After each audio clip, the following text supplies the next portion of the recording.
Good morning to all the students of DLED second year, S6, Unit 3, Strategies for Learning Skills, Reading.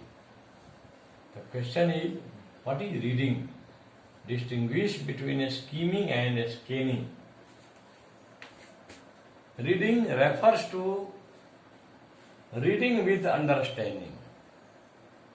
It refers to connect the reader with the text, with the lesson, with the topic.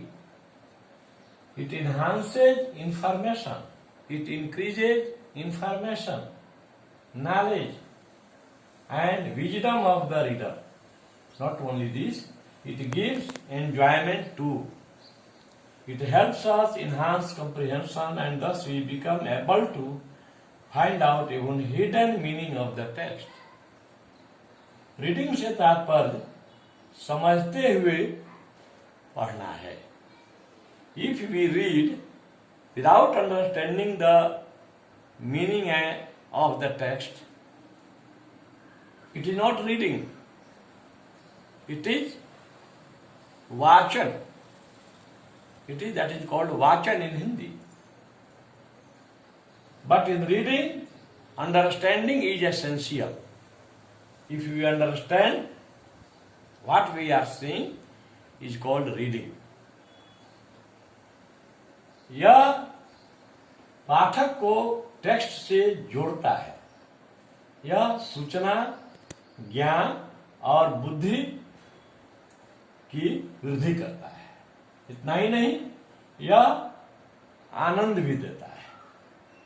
यह हमें समझ बनाने के लिए हमें योग्य बनाता है, और इस प्रकार हम जो छिपे हुए अर्थ हैं टेक्स्ट का, उसको भी फाइंड आउट करने में सफल होते हैं. There are two kinds of reading. दो प्रकार के रीडिंग होते हैं. एक skimming and second one scanning. Let us see the difference between these two with the help of following table. First one is skimming or skip reading.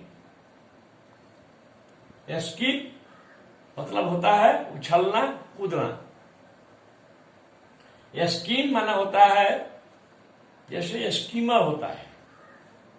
Schemer कहते हैं जो curd होता है, दही, उसको मथ कर निकालने के लिए, मक्खन निकालने के लिए वो वुडन फेसल होता है, लकड़ी का बना हुआ होता है, तो उसको स्कीमर कहते हैं. SKIMMER. स्कीमर माने मथनी, जिसको भोजपुरी में रही भी कहते हैं, जिससे दही को मथ करके और उसमें से मक्खन, घी निकाला जाता है. तो वही स्कीमिंग है. और स्कीप रीडिंग मतलब उछलते हुए, कूदते हुए. It refers to look for the general or main idea or summary of the given lesson or paragraph. इसका संबंध दिए गए पैराग्राफ या लेसन का मुख्य बात, सारांश, समान आइडिया जानने के लिए स्कीमिंग का, स्कीप रीडिंग का हम प्रयोग करते हैं. Actually, in this type of reading, we don't know the meaning, know the syntax, know the grammar of the given lesson. You don't know the meaning of each and every word given in the text. Text में जो शब्द दिए गए हैं, उसका प्रत्येक शब्द का अर्थ हम नहीं जानते हैं. लेकिन एक general idea, we find a general idea, a summary, a sum and substance of the given topic. In this type of reading we don't read every words and lines of the given topic because we don't have so much time. हमारे पास उतना समय नहीं होता है.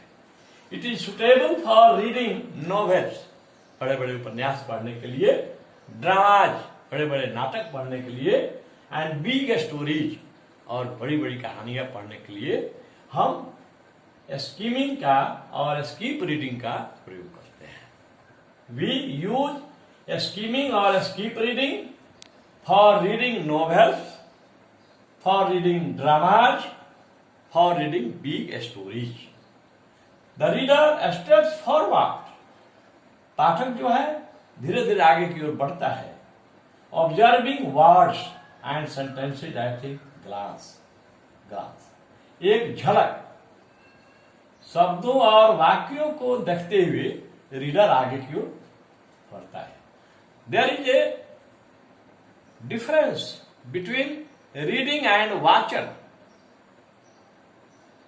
Reading, the person who is doing reading is called reader, but the person who pronunciates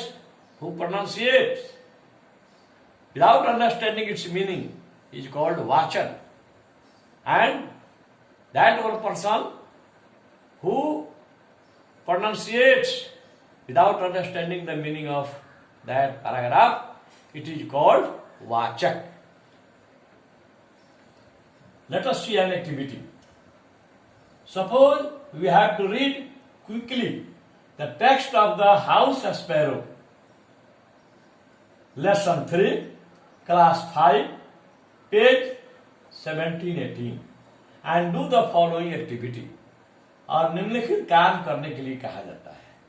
हमें page number 17-18 पर lesson 3 में है the house and the sparrow, उसको पढ़ने के लिए कहा जाता है।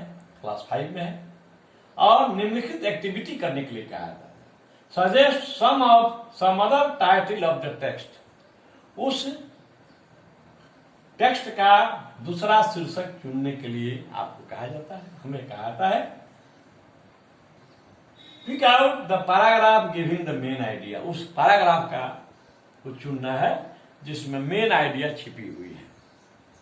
For doing this we have to go through the whole lesson at a glance without caring for meaning of each and every word and sentences in this reading.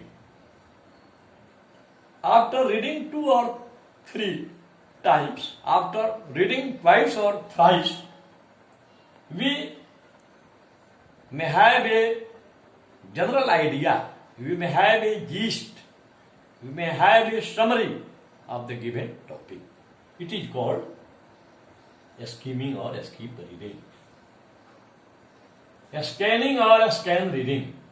Sometimes information is located within the written paragraph, within the written column, and we have to use our hands to locate a specific information.